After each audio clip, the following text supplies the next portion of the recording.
Bonsoir à toutes et à tous et bienvenue ici à Lille au siège de la CCI Hauts-de-France, la Chambre des commerces et d'industrie qui nous accueille pour ce débat des municipales à Lille sur BFM Grand Lille et BFM Grand Littoral, mais aussi en codiffusion sur Public Sénat avec d'ailleurs Oriane Mancini pour m'accompagner ce soir. Bonsoir Oriane. Bonsoir Adrien, bonsoir à tous. Une heure de débat entre les candidats ici à Lille. Ils sont 6 autour de la table et Oriane, 3 thèmes à développer ce soir. Et d'abord la sécurité avec principalement 2 questions. Faut-il armer la police municipale à Lille et comment assurer la tranquillité des riverains dans les quartiers festifs? Second thème de ce débat, la question de l'attractivité. Vous débattrez de la piétonisation de la Grand Place de Lille ainsi que du stationnement payant dans la ville. Et puis enfin, le dernier thème de ce débat, ce sera la question du logement. Et avant de débattre autour de ces thèmes, vous allez avoir droit à 1 minute chacun pour vous adresser aux Lillois, à nos téléspectateurs, leur expliquer pourquoi vous êtes candidat. L'ordre a été fait par tirage au sort et c'est vous, Stéphane Bally, qui allez commencer. Bonjour, vous êtes le candidat des écologistes, élu municipal d'opposition depuis 2014. Vous étiez déjà candidat en 2020 et vous avez frôlé la victoire battue par Martine Aubry de seulement 227 voix. Je vous en prie, adressez-vous à nos téléspectateurs. Pourquoi êtes-vous candidat ? Merci pour l'organisation de ce débat et bonjour à toutes et à tous. Moi, je suis arrivé à Lille il y a 25 ans pour mon premier emploi et j'y suis resté. J'ai emménagé, j'ai posé mes valises parce que cette ville, elle est attachante. Les Lillois sont attachants. Et j'ai pu aussi constater qu'en 25 ans finalement de politique menée par Martine Aubry, certaines choses ont pu être faites, mais qu'aujourd'hui finalement, on a un enchaînement d'échecs et de blocages. Je pourrais citer les transports, je pourrais citer la mobilité, le logement. Saint-Sauveur. Et finalement, moi, la raison même de ma candidature, elle est d'être le maire du quotidien. Et le maire du quotidien, c'est quoi ? C'est celui qui, finalement, va améliorer le quotidien des Lillois, des Lilloises. C'est pouvoir se loger dignement, pouvoir se déplacer facilement, pouvoir se nourrir sainement. Voilà, finalement, bref, faciliter la vie. Et donc, ça, c'est le premier point, celui du quotidien. Et puis, j'ai une seconde ambition, c'est évidemment préparer la ville. Préparer la ville à son avenir. Et préparer la ville, c'est notamment faire face aux défis du dérèglement climatique et de notre ville où on a des températures records chaque été. Voyez, ces deux éléments font que je suis quand même optimiste. Optimiste pourquoi ? Parce qu'on connaît les ressources de Lille et des Lillois et qu'en fait c'est une nouvelle page que je propose d'écrire ensemble. Merci Stéphane Bally pour ce mot d'introduction. Avec Louis Delmer également, même question. Monsieur Delmer, vous représentez les Républicains. Vous êtes le Benjamin de cette élection. À 32 ans, vous travaillez aux affaires sociales au département du Nord. Pourquoi vous présentez devant les électeurs ? Alors, vous l'avez dit, effectivement, j'ai 32 ans, je suis né à Lille, je connais ces quartiers, je connais ces écoles, j'ai fréquenté l'école Sophie Germain, le collège Carnot dans le Vieux-Lille, et je vis à Lille aujourd'hui dans le quartier de Vauban. Je vis la ville au quotidien, je partage ses difficultés, ses doutes, ses joies, ses moments de bonheur, et puis ses traditions. Dans ma vie, parfois semée d'embûches et d'épreuves, j'ai connu un passage à l'aide sociale à l'enfance dans mon adolescence, ce qui m'a permis de voir de près ce que l'action publique, l'action sociale pouvait permettre pour changer la vie de tous les jours. C'est ce qui m'anime. Si j'ai décidé d'être pleinement engagé, mobilisé pour ma ville que j'aime et pour ses habitants, c'est parce que je crois qu'une autre voie est possible pour Lille. J'ai eu la chance de travailler durant 3 années aux côtés d'un maire formidable, le maire de Tourcoing, Dorian Bécu, avec qui j'ai beaucoup appris au quotidien. Et je refuse d'abandonner notre ville de Lille qui est en proie à la gauche la plus extrême et la plus idéologique. Après 25 années de mandat de Martine Aubry, je crois que un nouveau chapitre est possible pour Lille et je le dis aux Lillois ce soir, si vous me faites confiance, ensemble replaçons Lille au cœur. Merci Louis Delmer. Violette Spilbout, bonsoir. Vous êtes la candidate du Bloc Central, conseillère municipale à Lille depuis 2020, élue députée du Nord en 2022, réélue en 2024. Vous siégez à l'Assemblée dans le groupe de Gabriel Attal et c'est la seconde fois que vous vous présentez à la mairie de Lille. Vous avez 1 minute pour nous expliquer pourquoi vous êtes candidate. Oui, merci pour l'organisation de ce débat. Eh bien, après Pierre Mauroy, après Martine Aubry, je veux mettre mon expérience nationale de députée élue en 2022, réélue en 2024, et mon expérience locale de conseillère municipale d'opposition depuis 2020 au service de toutes les Lilloises et les Lillois, des Élémois et des Laumois. Ça veut dire que je veux d'abord porter de nouveaux grands projets pour l'avenir qui seront rendus possibles par la rigueur de la gestion du budget de la ville et par les cofinancements de l'Europe et de l'État que j'arriverai à apporter à Lille. Ça veut dire aussi s'occuper de tous les Lillois au quotidien, dans tous les quartiers, sur les problématiques de la vie de tous les jours, le stationnement, le commerce, la sécurité, le bien-être, la santé, qui est aussi très importante. Et puis, j'ai la chance d'être entourée d'une équipe extrêmement solide et compétente autour de moi. Ensemble, nous donnerons une nouvelle vision pour Lille, mais aussi pour la métropole européenne de Lille, parce que les grands défis économiques, l'innovation, l'intelligence artificielle seront des défis que nous devrons relever ensemble pour amener de l'attractivité, de l'emploi, de l'activité à Lille, pour que Lille et son cœur de ville ne se meurent pas comme aujourd'hui on le voit avec des commerces en grande difficulté. Merci. Je veux que les Lillois soient fiers de leur future maire. Merci Madame Spielbout. La parole ensuite pour continuer ce tour de table d'introduction à Arnaud Deslandes, le maire actuel, celui qui occupe le poste pour le Parti Socialiste. Vous avez 43 ans, vous êtes maire donc depuis un an, depuis le 21 mars 2025, après être entré autour de Martine Aubry, au cabinet de Martine Aubry en 2005. Pourquoi cette fois vous présentez devant les électeurs ? D'abord parce que j'aime passionnément cette ville et je pense que le fait de n'être pas né à Lille mais d'être venu à Lille d'abord pour faire mes études m'a appris à aimer cette ville, à la découvrir et à m'y attacher fortement parce que les habitants ont des qualités que peu d'autres ont ailleurs dans le pays, je le dis franchement. Et aujourd'hui je suis père de 2 jeunes enfants et j'ai le plaisir de penser qu'ils pourront grandir dans cette ville qui sera une ville qui les protège, une ville qui assure le lien entre chacun de nos habitants, une ville qui nous rassemble aujourd'hui là où il y a tant de raisons d'être fracturés. Donc moi je veux pouvoir poursuivre ce que nous avons lancé en défendant les valeurs auxquelles je tiens le plus, celle de la solidarité et de la justice, celle de la tolérance et celle du respect. Mathieu Vallée, bonsoir. Vous êtes le candidat du Rassemblement national, bonsoir, vous êtes le porte-parole du parti, actuellement député européen, vous avez été élu en 2004, vous êtes également un ancien policier. Vous avez 1 minute pour nous expliquer pourquoi vous êtes candidat. Merci, ça fait un peu speed dating mais je vais essayer de faire au mieux. Donc bonsoir à tous, je suis un enfant du Nord, un enfant de Lille, je ne connaissais personne et je venais de nulle part, issu d'une maman qui vient de l'immigration, qui m'a élevé seul à Lille Sud et puis après à Over dans les quartiers nord de Lille. Et dans cette si belle ville où j'ai fait des études, grâce à l'école gratuite, grâce au pays le plus généreux et le plus beau au monde, dans cette ville de solidarité et de fraternité, j'ai pu gravir l'escalier social de la République, gardien de la paix, officier, commissaire de police pendant 21 ans. J'ai protégé mon pays avec fierté, avec mes camarades, parce que seul on ne fait rien et c'est ce que je veux aussi pour Lille, dans cette ville qui m'a tant donné, où j'ai tant appris avec des professeurs qui m'ont marqué dans mon existence, marqué dans mon éducation. Et donc, je veux rendre à cette ville tout ce que la République et tout ce que cette ville m'a donné, avec en priorité la sécurité, mais aussi le cadre de vie, le logement et le commerce. J'essaie d'être concret, je promets pas le grand soir, mais je promets une grande volonté pour, ensemble, changer les choses et redonner un élan à notre nouvelle ville. Merci Mathieu Vallée. Pour terminer, la candidate de la France Insoumise avec nous ce soir, Lawaria Adouche, 42 ans, ouvrière et technicienne qualité. Vous êtes aussi la suppléante du député du Nord Aurélien Lecoq. La même question, le même timing, 1 minute. Pourquoi êtes-vous candidate ? Alors bonsoir à toutes et tous, je suis ouvrière, ancienne travailleuse du social. J'ai grandi et je vis dans les quartiers populaires de Lille. Vous le savez, j'ai grandi dans ces quartiers-là et donc quand on grandit dans des quartiers populaires, on connaît aussi les logements insalubres, on connaît les loyers qui explosent et on connaît les difficultés réelles des fins de mois difficiles. Et à Lille, trop de Lillois et de Lilloises le vivent encore aujourd'hui. Alors il est temps de reprendre le pouvoir citoyen et de faire de Lille, l'Homme et LM des communes qui protègent face aux discriminations, qui protègent face aux inégalités sociales et au dérèglement climatique. Et nous, ce qu'on dit, c'est que voilà, nous, on espère qu'il y a du changement qui sera apporté à Lille, à l'Homme et à LM. Et je vous invite tous les 15 et le 22 mars à voter pour la liste insoumise, écologiste et populaire. Merci beaucoup. Merci à tous les 6 pour cette introduction. Nous allons maintenant rentrer dans le cœur du débat avec notre premier thème, la sécurité. La sécurité, c'est le thème de préoccupation majeur des électeurs pour cette élection selon les enquêtes d'opinion. Et vous allez débattre autour de 2 questions, Adrien. Oui, d'abord, faut-il armer la police municipale? C'est un débat de société que l'on a effectivement en France, mais aussi à Lille depuis plusieurs années. Depuis 4 mandats, Martine Aubry était contre. On va donc aussi poser la question au maire actuel.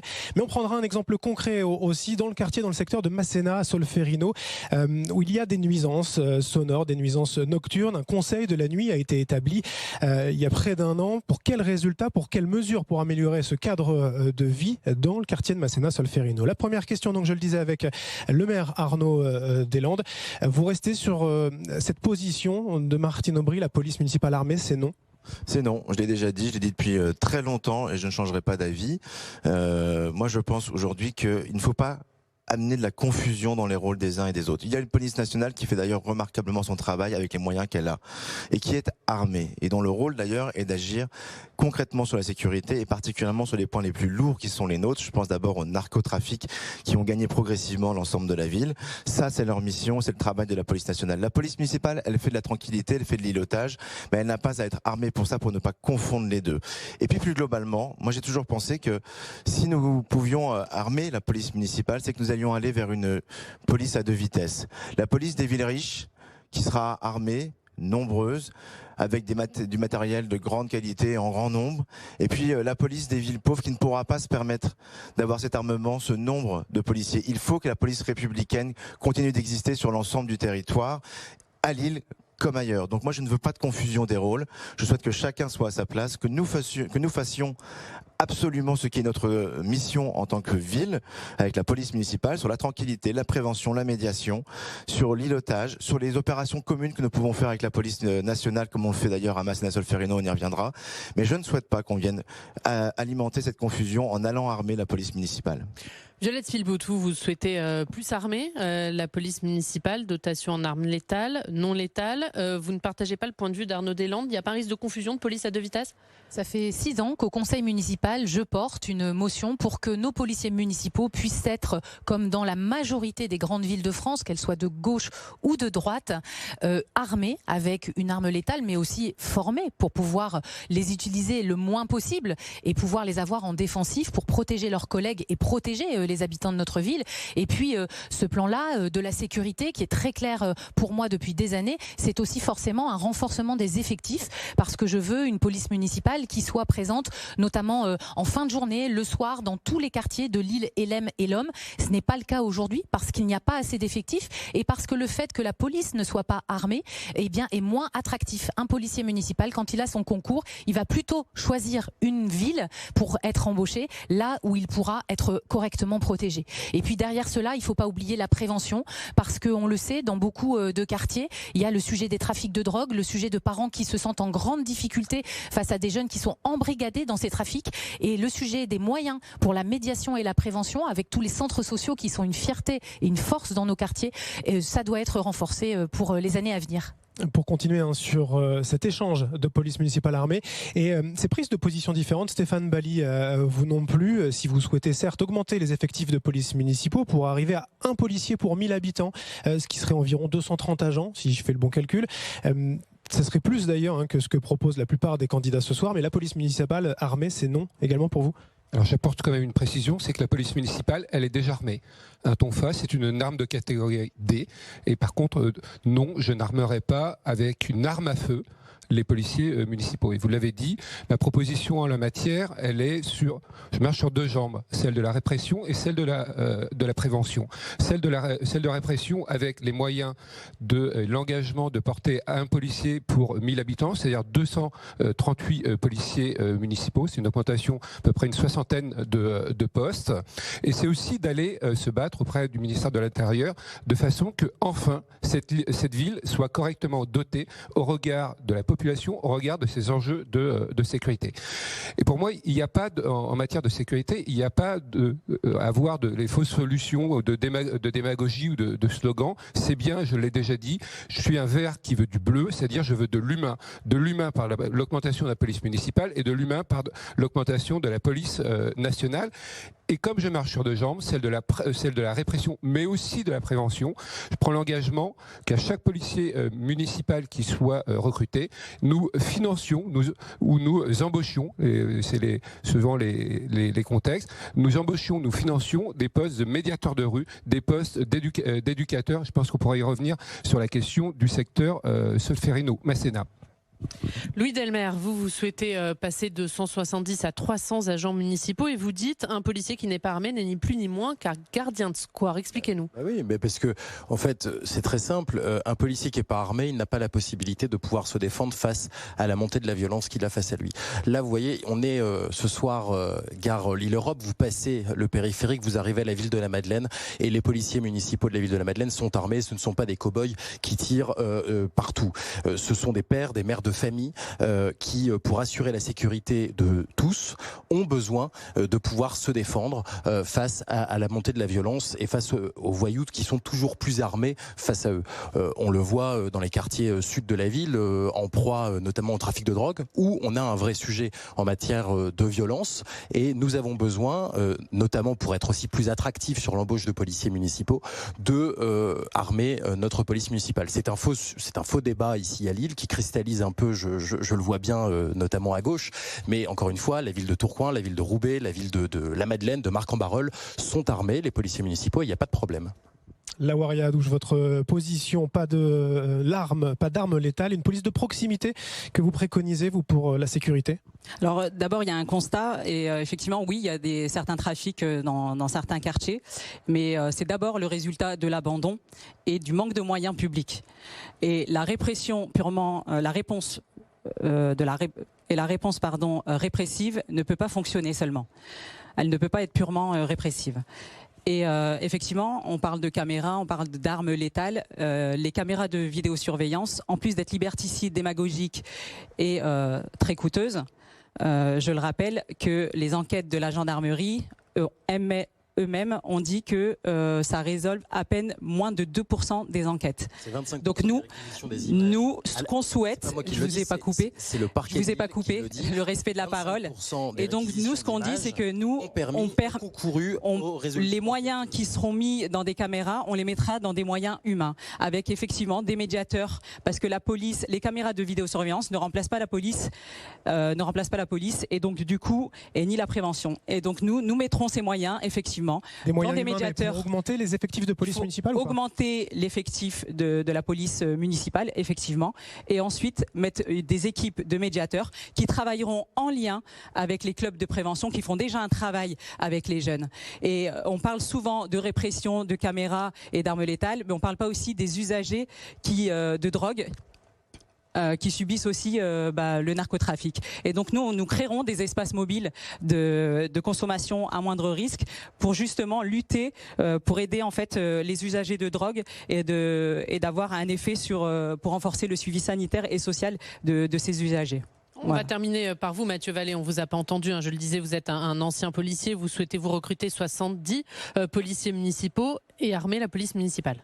Oui, d'abord dire à Madame Adouche que d'habitude, je sais que c'est pas trop son truc dans son parti, la police et la gendarmerie, mais l'enquête que vous citez, c'est en zone gendarmerie. Vous a pas échappé que Lille et sa agglomération, c'est la zone police nationale. Je vous l'apprends peut-être, à force de dire qu'il y a des contrôles aux faciès et violences policières, vous en perdez l'essentiel. Vous n'apprenez rien. Donc voilà. On la connaît chez vous. Vous connaissez que ça. Ah, pas du tout. Je suis aussi de la prévention. Pourquoi vous avez travaillé à mes côtés, Madame Adouche? La police, c'est aussi la prévention et la sensibilisation. Il n'y a pas que de la répression. Je vous le dis, vous faites des soins à Monsieur Delmer pour laisser parler, vous me coupez. Donc charité bien ordonnée commence par soi-même. Vous me parlez, je vous réponds. Simplement, je vous dis, non, je vous informe, parce qu'à force de dire des idioties sur la police, vous en perdez l'essentiel. Et je vous dis simplement à la douche que les gens n'aiment plus la politique poubelle et caniveau, c'est-à-dire de s'en prendre aux personnes. Vous me connaissez pas, je respecte votre parcours social, votre parcours professionnel. Venez faire avec moi comme Monsieur Katana, non, il a été condamné pour violence conjugale, pardon, il est plus député, mais en tout cas, pardon, Monsieur Lecoq, patrouiller avec la BAC pour voir ce que c'est que prendre des caillasses, de se faire agresser, de se faire insulter, et puis vous verrez ce que c'est que le métier de policier, parce que vous le imagé, vous le rêvez dans votre monde imaginaire en 3 dimensions, mais la vraie vie, c'est des policiers qui tous les jours sont blessés. Donc Maintenant, vous, si je dois résumer, ça veut dire que tous les gens des quartiers populaires, c'est que des voyous et que des malfrats. C'est ça, si je dois Madame résumer. Adouche, j'en viens des quartiers populaires et je vais même vous chagriner. Je viens de l'immigration, mais je suis pas dans votre parti, même si ça vous chagrine et que ça vous crée des jalousies et donc Quel une est le inimité. rapport avec l'immigration? Mais dans ces quartiers, madame, il y a plein, parce qu'à chaque fois vous me reprochez d'être raciste et d'être violent, vous voyez. Est-ce que je vous ai dit que vous étiez raciste? Oui, sur les réseaux sociaux, madame, mais vous avez la mémoire courte pour être Pour revenir au débat. On va revenir à vos propositions, Mathieu Vallée.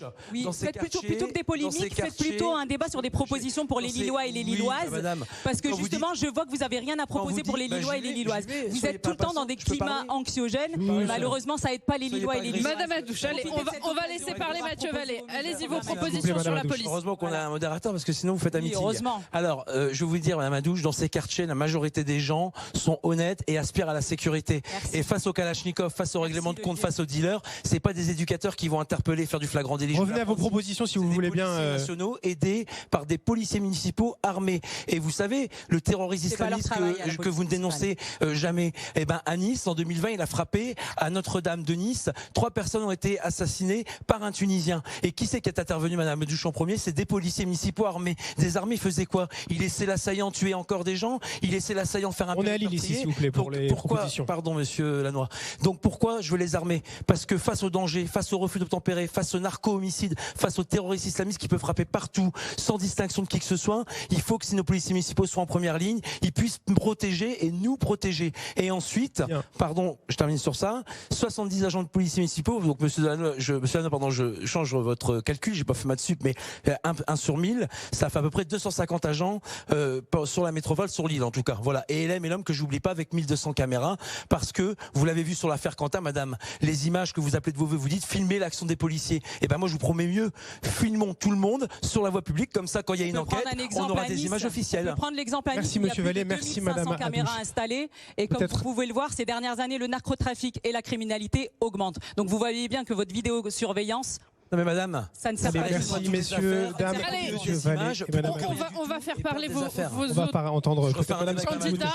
Violette Spielbout, vous vouliez dire un mot? Il y a une réalité, y compris dans ce débat un peu vif, c'est que Lille a été classée récemment la 3e ville la plus dangereuse de France, et ce n'est pas un cauchemar imaginé, c'est une réalité que les habitants voient tous les jours dans tous les quartiers. Ils nous interpellent et ils sont depuis des années face à un mur, parce que à la mairie, avec Martine Aubry puis aujourd'hui Arnaud Deslandes, il y a un déni de ces réalités. On refuse de recevoir des habitants qui signent des pétitions. Je pense à la Porte de Gand dans le Vieux-Lille, à Lille-Sud, à Faubourg de Béthune. Ils ne sont pas reçus, ils ne sont pas considérés comme ayant de véritables problématiques, et en général, on se défausse sur l'État, on dit que c'est au gouvernement de faire, mais moi je le dis, maire de Lille en 2026, ça veut dire être un maire qui fait respecter l'autorité, qui obtient les moyens de l'État pour la police nationale et pour la police municipale, qui obtient aussi les moyens pour déployer une vidéoprotection partout dans les quartiers, parce qu'on est en retard à Lille, on est à l'ère médiévale de la vidéoprotection. C'est 170 caméras aujourd'hui, quand d'autres villes de la même taille que Lille en ont 500 ou 1000. Et donc pour rattraper ce retard, il faut vraiment mettre en place un plan de sécurité pour tous les quartiers de Lille et l'Emelom. Merci, et peut-être une réponse d'Arnaud Deslandes, et notamment sur le quartier de Masséna, sur le Ferrino aussi, qu'on voulait. Sur la Porte de Gand, il y a eu 6 rendez-vous, notamment conduits par Jean-Claude Menot, à la fois en tant que président de quartier et adjoint à la sécurité. Moi, je voudrais quand même dire quelque chose que je vois en ce moment, depuis quand même quelques jours maintenant. On appelle tous à l'apaisement, à se respecter un peu plus dans le débat public, et je trouve que c'est déjà mal barré dans ce débat que nous avons ici. Je pense qu'on devrait tous faire attention à ce qu'on dit et comment on se parle, pour montrer un autre visage de la politique que ce que nous voyons et que nous avons déploré tous depuis quelques jours maintenant, et je tenais à le dire ici. Pour le reste, donc au-delà des contre-vérités qui sont assénées, bien sûr que la ville est au contact des habitants, et sur les questions de sécurité, pour nous elles sont majeures. On ne reprend pas les chiffres des groupes Bolloré sur la sécurité, qui dit que la ville est la 3e ville la plus dangereuse. Tout ça est un agrégat de 4 indicateurs qui ont été pondérés d'ailleurs de manière tout à fait arbitraire. Moi, je regarde les chiffres du département du Nord, de la police nationale donnés par le département du Nord, madame Spielbout. Je n'ai jamais dit ça. Je n'ai jamais dit ça.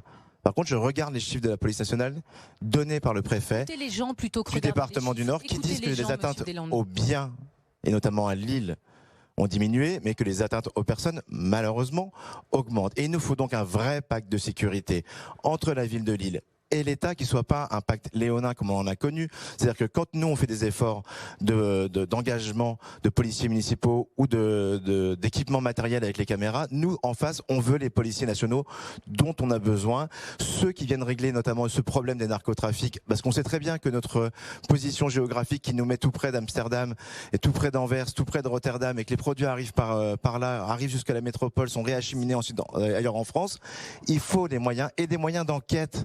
Nous avons un taux d'encadrement des moyens d'investigation les plus faibles de France, alors que nous sommes sans doute parmi les plus concernés.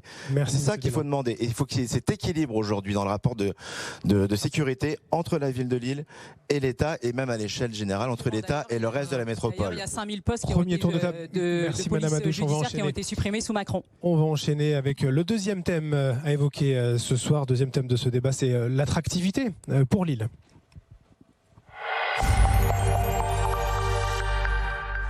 Parce qu'il y a tout un contexte d'actualité. On parle de la piétonisation de la Grand Place, effective, une réalité depuis un peu plus d'un mois, depuis le 12 janvier. Symbole, cette piétonisation qui fait presque l'unanimité ou pas. On parlera également du stationnement payant, mesure qui rapporte à la ville. Mais combien ça coûte aux Lillois ? Et on va commencer avec vous, Stéphane Bally. Je le rappelle, vous êtes le candidat des écologistes. Vous avez porté la piétonisation de la Grande Place. Vous en êtes évidemment satisfait, mais vous voulez aller plus loin. Enfin, je dirais, après 20 ans d'obstruction, la Grande Place de Lille, finalement, on sort de cette singularité de la dernière grande place flamande, traversée par le trafic routier, enfin. Mais c'est pas une finalité, en fait. C'est évidemment toute la question des cœurs de quartier qui soient apaisés et qui soient animés. Et que par ailleurs, la piétonisation de la Grande Place, c'est pas uniquement d'avoir un hectare, finalement, aujourd'hui, de dalles de granit. C'est comment on anime. Aujourd'hui, c'est apaisé et demain, ça doit être animé. Donc, c'est toutes les propositions qu'on formule, par exemple, d'avoir, je pense notamment des marchés, le retour du marché aux fleurs. C'est aussi comment, par exemple, le théâtre du Nord, en période estivale, on ait des activités culturelles qui aient lieu en extérieur. Et que par ailleurs, en fait, le débat autour de la piétonisation pendant de trop nombreuses années, il a opposé finalement attractivité ou dynamisme du commercial et puis piétonisation. Or, quand on regarde, d'ailleurs, rapporté par la presse locale, un certain nombre de commerçants sont très satisfaits de cette piétonisation. Donc, d'où le fait à la fois d'aller plus loin, mais de le faire ensemble, de le faire en concertation avec les commerçants. Et aujourd'hui, par contre, quand on regarde sur le commerce, la difficulté, c'est pas l'accessibilité, puisque quand on regarde les chiffres, il y a 2 fois plus de personnes qui viennent à pied ou à vélo qui viennent en voiture. Par contre, la vraie difficulté aujourd'hui que rencontrent nos commerçants, c'est quoi ? C'est le montant des loyers. Et ce montant des loyers, aujourd'hui, il n'y a pas eu de politique municipale de façon à avoir des loyers qui soient abordables et qui rendent pérennes, je dis bien qui rendent pérennes des activités économiques. C'est bien les propositions qu'on formule. Et j'ai écrit aux commerçants, j'en ai rencontré un certain nombre, j'en ai plusieurs sur la liste qui ont pu me partager que si jamais ils avaient des montants du marché, en fait, ils n'auraient plus leur activité. Et d'où les propositions, et c'est bien un ensemble de leviers à mobiliser. Je permets de développer. Pour moi, il y a 3 leviers à mobiliser. Rapidement, Monsieur Bally, parce qu'il faut que les. Il y a 3 leviers à mobiliser. Il y a notamment l'encadrement des loyers. Des locaux commerciaux. Il y a la question de la taxe sur la vacance commerciale. Il s'agit plutôt d'avoir une activité économique plutôt que d'avoir des spéculateurs. Et puis évidemment, il y a la question de la foncière commerciale. Et on va avoir un candidat qui nous ressort la foncière commerciale qui était déjà dans le programme de Martine Aubry en 2020 et qui l'a pas mis en œuvre en disant c'est à la métropole. Moi, je le dis, je l'affirme. Oui. Cette foncière commerciale qui permet, je termine, qui permet d'avoir des commerces dans tous les quartiers, des commerces de proximité et du quotidien. On a des quartiers, il n'y a plus de boulangerie, plus de boucherie, plus de poissonnerie. C'est bien le quotidien, ce que j'évoquais tout à l'heure, des Lillois et des Lilloises auxquels on doit répondre. Et on le rappelle, hein, le temps est contraint. On va vous demander de faire des réponses courtes pour qu'on puisse entendre tous vos points de vue et surtout que vous puissiez débattre. Mathieu Vallée, vous êtes opposé à la piétonisation de la Grande Place de Lille. Pourquoi et qu'est-ce que vous allez faire si vous êtes élu ? D'abord, je remarque que Martine Aubry n'était pas favorable. Elle n'était pas de mon parti politique. Donc, ne faisons pas de couleur politique une décision. Non, moi je pense et je crois en la concertation. Donc, les riverains, les commerçants, les habitants ont leur mot à dire sur leur quartier, sur leur secteur. Et puis, de toute façon, on n'a qu'une partie de Lille Lille, le hypercentre, qui est aujourd'hui piétonnisé, sur lequel évidemment je veux revenir, mais pas seulement. Il faut une foncière, parce qu'aujourd'hui, la boutique lilloise, le commerce à Lille est en crise, est en souffrance. C'est une responsabilité collective. Moi, je suis pas là pour distribuer les bons et les mauvais points. C'est dur d'être maire. Faut pas vendre la messe et raser gratis. Monsieur Deslandes a été maire après Madame Aubry. Je leur jette pas la pierre. Il y a des choses qui sont difficiles. Les matières premières augmentent, la concurrence du numérique. Donc il y a tout un sujet à mettre en place. Moi, ce que je veux, c'est qu'on ait une foncière sur laquelle on puisse accompagner des projets d'entrepreneurs, de commerçants, de producteurs locaux, de personnes de proximité, et que la mairie puisse après les accompagner. C'est pour ça que j'écouterai la Chambre de commerce et d'industrie. On y est. Également le MEDEF, avec qui on a fait un débat, parce que je crois que les plus à même à décider, les plus à même à nous conseiller, c'est celles et ceux qui font notre commerce au quotidien. Aujourd'hui, ouvrir un commerce, c'est prendre une responsabilité, c'est prendre même un risque, parfois de faire faillite, d'y laisser sa fortune, si j'ose dire, personnelle. Et enfin, je veux mettre en place des parkings relais et faire en sorte que les métros fonctionnent. Je vois que les rames BOA ont été mis alors vous êtes à Paris et vous êtes là, vous le savez, monsieur Lannoy, mais on les a attendus depuis 2016, depuis l'Euro 2016. Alors je sais qu'il y a l'heure d'hiver et l'heure d'été, mais là, il y a eu un gros décalage. Et donc c'est pour ça que je suis content aussi que la métropole mette les bouchées doubles. Parce que, oui, mais élire des conseillers municipaux, monsieur Lannoy, ça sera aussi élire des conseillers communautaires sur les déchets, les transports, l'eau. C'est la métropole qui a la main. Mais c'est pas ce qui nous concerne aujourd'hui. Ah, c'est le cadre de vie, pardon. Vous n'avez pas besoin d'autres transports et de déchets soient ramassés pour que la ville soit belle. Et d'attractivité. Ça, ce sont des sujets de la MEL. Ce que l'on débat aujourd'hui, c'est l'attractivité. Et la parole quand même à Arnaud Deslandes. Alors, non pas pour défendre cette piétonisation, on l'a compris, on fait pas de bilan, mais peut-être aussi parler du stationnement payant. C'était le deuxième thème finalement de ce sujet, l'attractivité. Vous souhaitez ajuster la politique de stationnement, ça veut dire quoi? Vous souhaitez la modifier, revenir? Rajouter un mot sur la foncière commerce, parce que Monsieur Bali en a parlé en disant que nous n'avions pas fait alors que nous l'avons promis. C'est vrai, nous étions les seuls d'ailleurs à le promettre en 2020. Non, c'est faux. Et je simplement à dire, nous avons travaillé avec la Banque des Territoires, avec la Caisse des dépôts et consignations, avec la CDC, avec la CCI et avec la Chambre des métiers pour avancer sur cette foncière commerce. Quel bilan on en a tiré? C'est qu'aujourd'hui, la ville seule ne peut pas porter cette foncière si on veut un véritable impact en cœur de ville et pas seulement faire quelques opérations éparses ici ou là, notamment dans l'accompagnement du projet en russe qui était déjà pas si mal. Mais si on veut un vrai impact en cœur de ville, là où nous sommes touchés notamment par les liquidations judiciaires qui se sont enchaînées à l'échelle nationale. Je veux dire, la ville à Bordeaux, j'ai les épaules larges, mais quand même, c'est pas moi qui ai assuré la faillite de Koukaï, de Pinky, sur de le stationnement qui fait débat, puisqu'aujourd'hui les Lillois doivent payer le stationnement. Oui, nous l'avons mis en place et je l'assume parfaitement. Nous ne faisons pas de notre ville un parking relais géant. Il y a des habitants qui y habitent, qui doivent pouvoir aussi garer leur voiture. Ce que nous pensons, après avoir regardé avec le recul des 4 dernières années de mise en œuvre, c'est qu'il faut effectivement ajuster certaines choses. Ajuster en commençant par assurer une gratuité pour les plus bas revenus, notamment les minima sociaux. Ajuster également en baissant le prix, et là c'est pour les commerçants que c'est intéressant, des 2 premières heures de stationnement qui sont aujourd'hui, c'est vrai, assez dirimantes, dirons-nous, pour pouvoir venir. Mais après, nous sommes contraints par la loi qui dit qu'à la fin, il faut avoir un FPS. Donc à la fin, on fera qu'on paye quand même sur l'ensemble du stationnement. Merci Monsieur Bali, mais je crois que vous avez... Je termine. Ces ajustements traduisent l'absence totale de concertation. Monsieur Bali, si vous voulez garder du temps de parole, s'il vous plaît. Avoir lors de la mise en place. Mais vous savez, Monsieur Bali, ce qui est marrant, c'est que si je ne fais rien, vous direz, mais je suis sourd à ce que disent les Lillois. Si je dis il faut ajuster, on dit je me contredis. En fait, non, j'écoute, j'entends, je discute, je tire aussi les conséquences. Dans chaque quartier l'ont découvert au quotidien avec la mise en place des rodateurs. Voilà, donc je trace le chemin que je pense le plus juste pour la ville et je pense qu'effectivement cet ajustement qui ne remet pas en cause le principe fondamental du stationnement payant, à moins que M. Bali soit devenu l'homme qui défend la voiture partout, mais ça j'y crois pas non plus. Donc je pense qu'il faut simplement l'ajuster pour la mettre en application de manière un peu plus juste pour la ville. Louis Delmer, vous êtes le candidat des Républicains, on le rappelle, le stationnement ne doit plus être une taxe déguisée, c'est ce que vous dites, ça l'est aujourd'hui pour vous? Ah oui, complètement. En réalité, sous couvert à l'époque de conscience pseudo-écologique, on a créé cette taxe déguisée et au fond, Martine Aubry et Arnaud Deslandes portent cette responsabilité d'avoir pris 20 millions d'euros par an dans la poche des Lillois, puisque aujourd'hui, les recettes de stationnement, c'est 31 millions d'euros au budget, c'était 9 millions avant sur les quartiers du Vieux-Lille et de l'Île-Centre.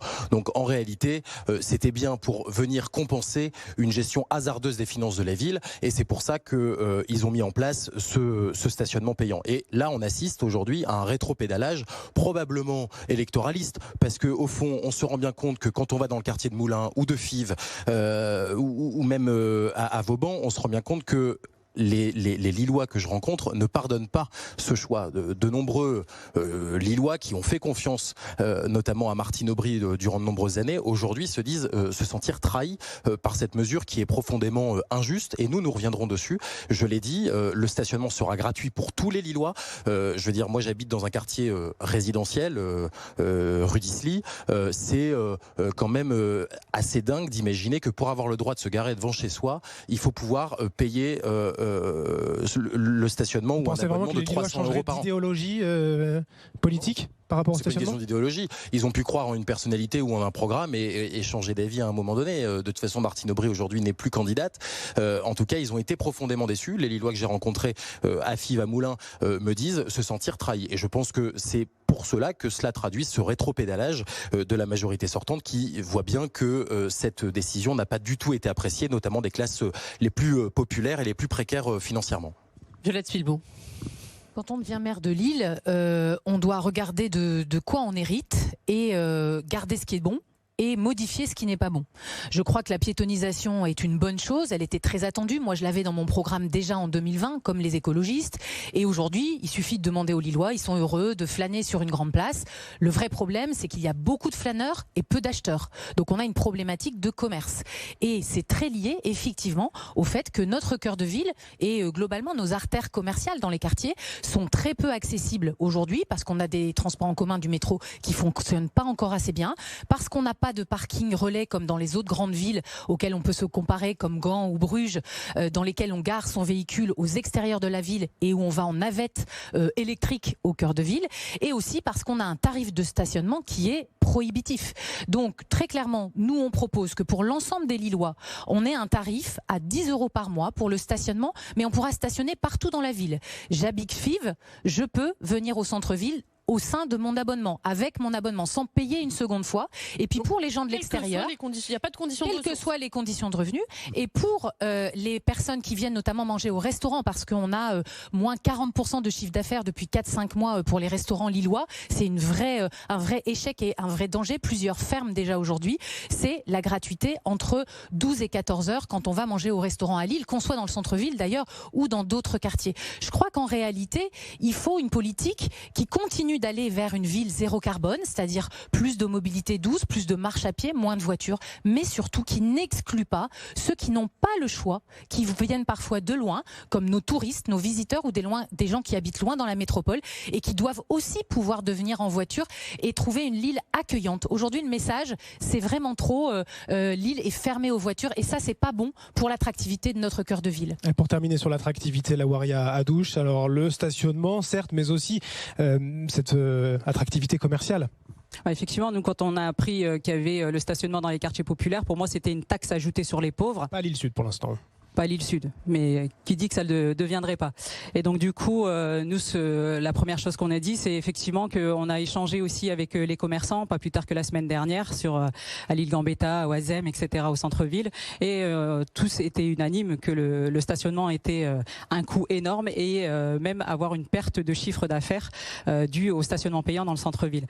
Et donc ce qu'on répond à ça, nous, c'est il y a déjà un constat, c'est qu'il y a une explosion de la vacance commerciale. Et nos petits commerçants, ils sont étranglés par les loyers et les charges. Et pendant que les pouvoirs publics, ils déroulent le tapis rouge aux plateformes et par exemple et aux centres commerciaux. Et nous, ce qu'on dit, c'est que le commerce de proximité, c'est pas un décor, et c'est de l'emploi local, c'est du lien social, et c'est surtout des services qui sont essentiels. Donc nous mettrons le stationnement gratuit pour les commerçants et leur personnel. Et nous créerons aussi, pour faciliter nos commerçants, un office municipal et un commerce local pour justement un guichet unique, pour justement faciliter leurs démarches administratives, leurs besoins de formation ou l'aide à l'implantation. Et nous mettrons bien sûr, je rejoins mon collègue Stéphane Bally, sur la mise en place d'une foncière commerciale qui est très importante, qui permettra d'avoir des loyers abordables et surtout pour lutter contre la spéculation immobilière. Voilà. On va passer au dernier thème de ce débat, la question du logement.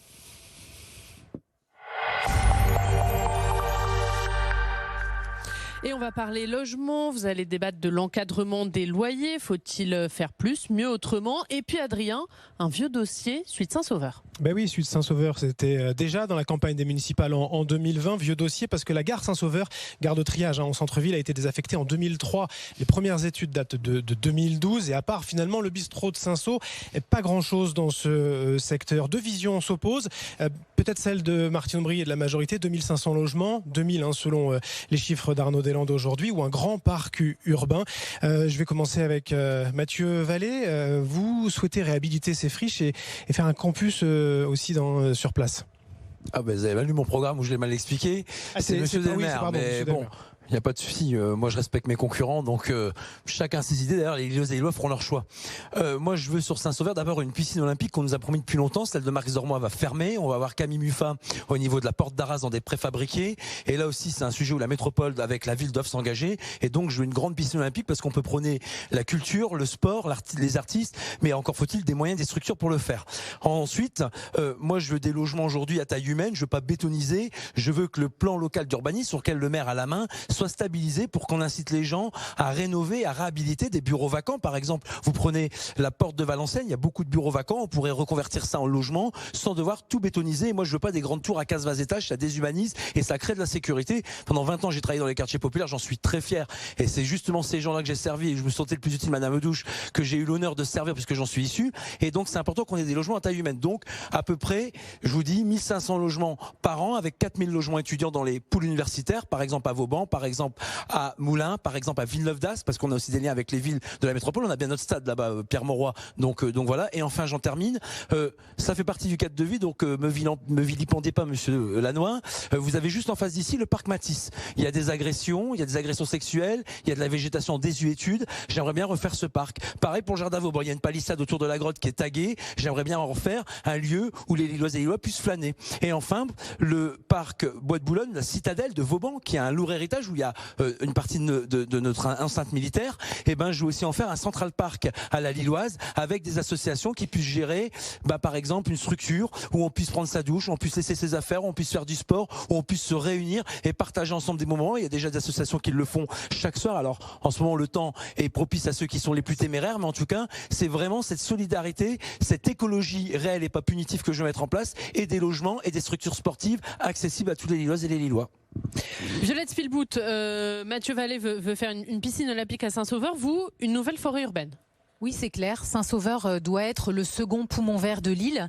C'est une demande très forte de l'ensemble des Lillois, à la fois des associations qui se sont battues, y compris en justice, comme c'est leur droit, pour obtenir l'abandon des méga projets de Martine Aubry et aujourd'hui Arnaud Deslandes de construire des logements, une piscine sur ces 20 hectares qui sont uniques et très très bien situés au cœur de Moulins, du centre-ville et du sud de la ville. Et puis c'est continuer aussi d'autres poumons verts. Je pense à l'îlot Boschetti à Bois-Blanc, qui est un lieu à préserver, dans lequel là aussi on peut replanter, recréer des espaces de nature, et encore le jardin des plantes qui lui est un jardin aujourd'hui très méconnu des Lillois, très peu accessible, qui mérite même une extension avec les terrains qui sont autour. Je pense au Luc et à tous ces équipements sportifs qui aujourd'hui ne sont pas ouverts à la population lilloise. Donc oui, c'est plus de verdure, sans oublier bien sûr le besoin de logement. Et là, vous l'avez dit, il y a beaucoup de logements vacants à Lille. Il y a des bureaux qui sont aujourd'hui bien trop nombreux. Il faut arrêter de construire des bureaux et du tertiaire. On est ici au cœur de Ralil. Il y a plein de mètres carrés qui sont vides et il faut transformer ces bureaux en logements. Logements à la fois pour des salariés qui doivent pouvoir venir travailler à Lille et puis logements d'urgence aussi qui sont nécessaires. On voit beaucoup de mendicité aujourd'hui à Lille, de personnes qui sont en grande errance, en grande difficulté, et il faut que ce sujet du logement d'urgence soit pris aussi à la hauteur de l'enjeu d'aujourd'hui pour notre ville. Louis Delmer, donc c'est vous effectivement qui souhaitez ce campus universitaire. J'ai sauté une ligne, c'était pas question de vous vilipender sur ma fiche, malheureusement. Campus. C'est très bien qu'on puisse débattre dans la sérénité. Donc c'est un campus universitaire européen que vous souhaitez à la place d'autres candidats qui souhaitent un parc. Absolument. Moi, ça fait depuis que j'ai 10 ans que j'entends parler du projet Saint-Sauveur, avec multiples projets qui ont changé au fil des années, sans que, au fond, rien ne se fasse réellement, si ce n'est un parc qui sera inauguré ou qui a été inauguré récemment. Et évidemment, je n'y toucherai pas et ça s'intégrera parfaitement au projet que nous voulons. Moi, je le dis, effectivement, je serai le maire qui demain créera du logement, donc de la construction de logements, et donc donc sur ce site Saint-Sauveur, je souhaite construire du logement et en priorité, puisqu'on a un vrai manque là-dessus, notamment en raison des nombreux permis de construire de logements étudiants rejetés par la municipalité sortante.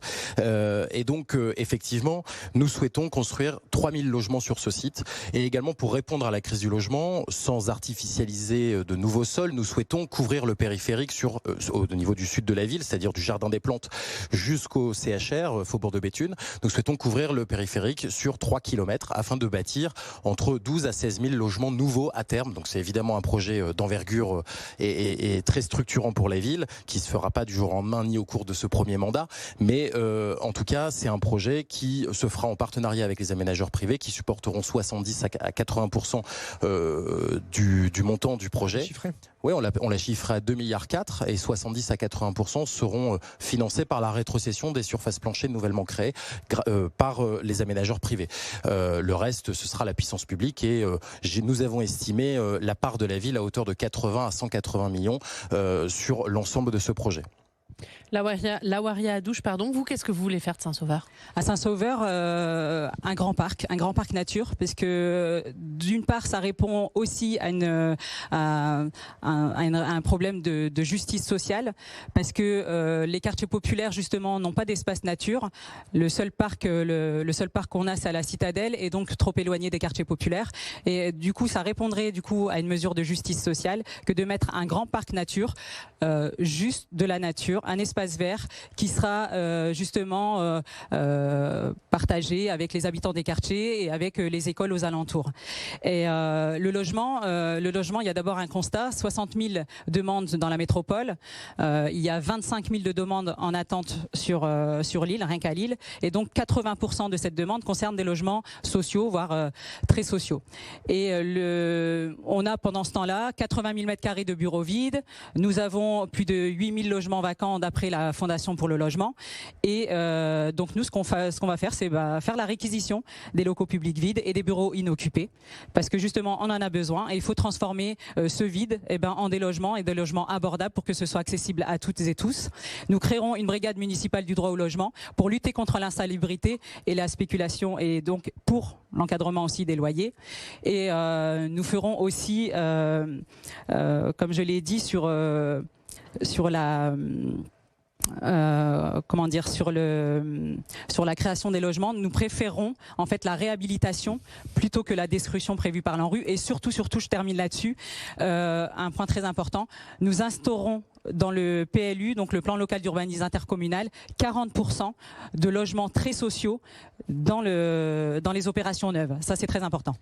Merci Stéphane Bally. Votre position sur Saint-Sauveur, on s'en doute, vous souhaitez aller plus loin, comme peut-être la piétonisation, avec une ceinture verte entre la Deule et Saint-Sauveur. C'est quoi? C'est le boulevard Schumann, non loin d'ici, que vous souhaitez verdir? Tout d'abord, par rapport à Saint-Sauveur, je pense qu'il faut le dire, le projet de Saint-Sauveur, porté pendant des années par Martine Aubry et maintenant repris par Arnaud Deslandes, ne se fera pas. Il se fera pas. Pourquoi il se fera pas? Parce qu'il inscrit encore 20 000 m², 2 hectares encore de bureaux sur Saint-Sauveur, alors qu'en fait, on a nombre de mètres carrés de bureaux aujourd'hui à Lille, même 9, qui sont vacants. Donc en fait, la première mesure, c'est évidemment d'arrêter ce projet. Quelque part, la justice l'a déjà arrêté. Et pour Saint-Sauveur, clairement, moi ce que je propose, c'est un parc de 11 hectares. 11 hectares, c'est la surface du Jardin des Plantes. Mais quelque part, Saint-Sauveur, parce qu'on va la moitié donc de cette friche qui fait 23. Elle fait pas tout à fait 23, puisqu'on a déjà en fait un gymnase, on a déjà le Saint-Sauveur, on a le bistrot Saint-Sau, voilà.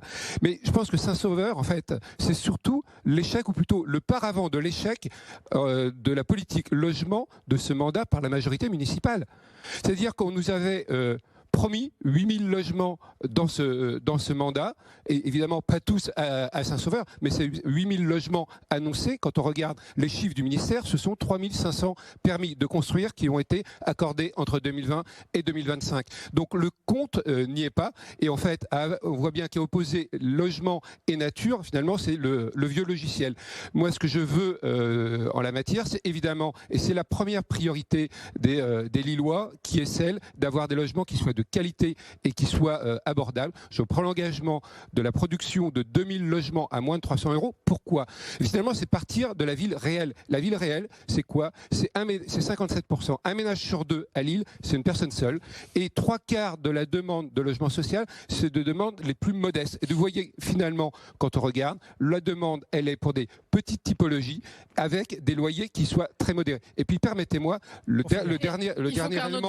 dernier élément de façon à équilibrer et à répondre aux priorités de logement, mais aussi répondre aux besoins de nature, c'est celle moins de bureaux. Parce que en fait, cette ville, elle déborde de bureaux qui sont vacants, qui soient neufs, comme aujourd'hui de seconde main. Moins de bureaux, c'est plus de logements pour demain, pour des Lillois et des Lilloises, et c'est aussi plus de nature. Donc je réviserai l'ensemble des projets lillois en la matière. Arnaud Deslandes, que répondez-vous à Stéphane Bally qui dit que votre projet de Saint-Sauveur ne se fera pas ?